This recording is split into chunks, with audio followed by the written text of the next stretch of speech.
IVC, the Our Gateful 33, here to do the next episode instalment in my Lost in the Collection series. I think it's 18. So this week, no mathematical formulas, no random number generators, no interesting quirks or tricks to pick records. I've just looked at the list and picked 5 records I fancied listening to. What a crazy way of picking your records, but I thought I'd give it a try. So so 5 records. Let's get on with it. So first up is a bit of jazz. Dorothy Ashby, Afro harping. So Dorothy Ashby is a harp player, and this is a good sort of 1968, isn't it? 68 funky jazz record with Dorothy Ashby sort of putting the harp over the top of some funky backing tunes. Really good. Soul Vibrations, the opening track, and the title track, Afro Harping, is my favourite. And unfortunately, this is a cheapo Cadet reissue. It was originally on Cadet. This is a cheapo reissue, and there's a lot of distortion, and it happens to be on the title track. But it only cost me a tenner new from a record fair a few years ago, I think. So I'm hoping I'll never find an original of this. They're quite rare and quite expensive, but I'm hoping one day they'll do a quality reissue of this. But for now, this is fine. But yeah, really good album. Next up, 1972. Van Morrison, St. Dominic's Preview, often overlooked, that's too strong, often not talked about with some of his first 2 albums, and then some of the others around it. This doesn't always get highlighted, and I think this is a really strong album. It sort of opens with 2 or 3, Jackie Wilson Said, Gypsy, I Will Be There, sort of straight ahead, really enjoyable songs. Listen to the Lion is one of his sort of drawn out Van songs where he kind of repeats lines over and over again. Drives my wife crazy a little bit of that, but enjoyable if you're a Van fan, which I am. So that was good. Side 2, again, St. Dominic's Preview, the title track is really strong. Redwood Tree is a nice little number, and then Almost Independence Day is another sort of long drawn out Van epic, but yeah, really enjoyed listening to this. Next up is Belle and Sebastian, Fold Your Hands, Child, You Walk Like a Peasant.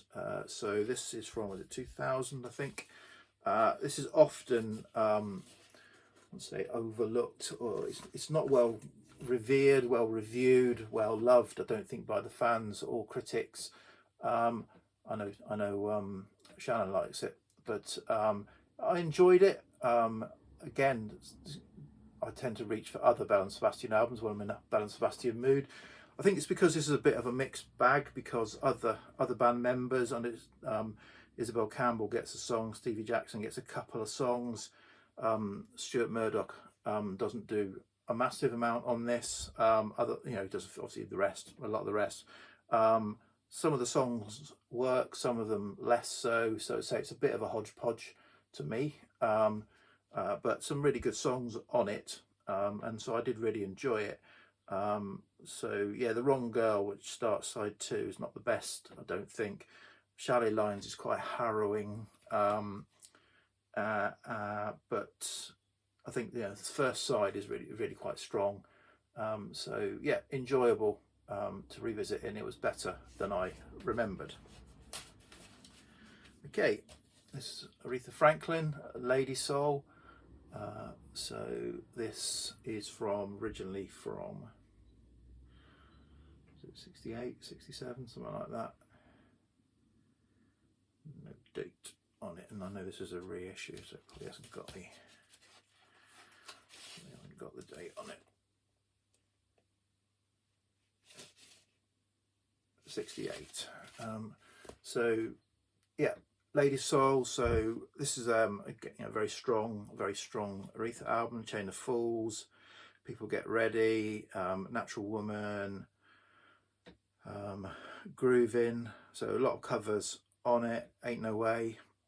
I much prefer, I think as I've said before, I much prefer the laid back Aretha vocals to the belting them out Aretha vocals. This has got a mix, but it's got enough of the certainly enough of the laid back stuff to be really enjoyable to me.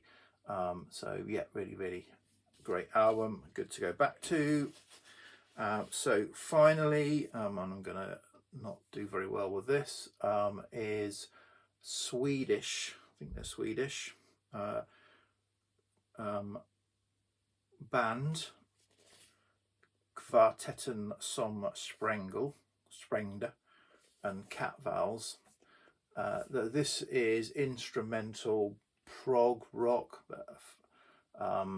fusion, maybe a little bit of psych thrown in from '73. I think originally this is a reissue, so I became aware of this. Jonas over in Sweden, I think showed this first. Certainly there was a spate of this being shown, certainly by a European contingent years ago, 7-8 years ago, I think now. Bought it at the time, this reissue. It sounds really good. Starts off, it's all instrumental. It's got everything. It's got flute, Hammond, guitar. Guitar is really strong.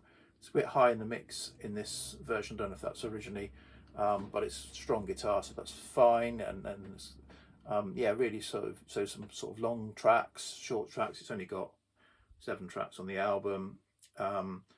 And yeah, some of it sounds a little bit, certainly the opening track, when you hear it coming in, you think, oh, this is Santana. But it's different to Santana, and sort of, you know, it's got, as I say, it's got the organ and the flute and stuff like that, so it's got different things going on than a Santana album. But yeah, so let's just say just that initial bit that sort of sounds like it.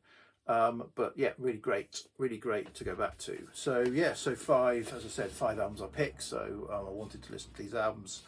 None of them disappointed me at all. I think the one that probably stood out the most is this. I really enjoyed going back all the way through to that Van Brunswick album. Okay, cheers VC, back next week. Thanks, bye.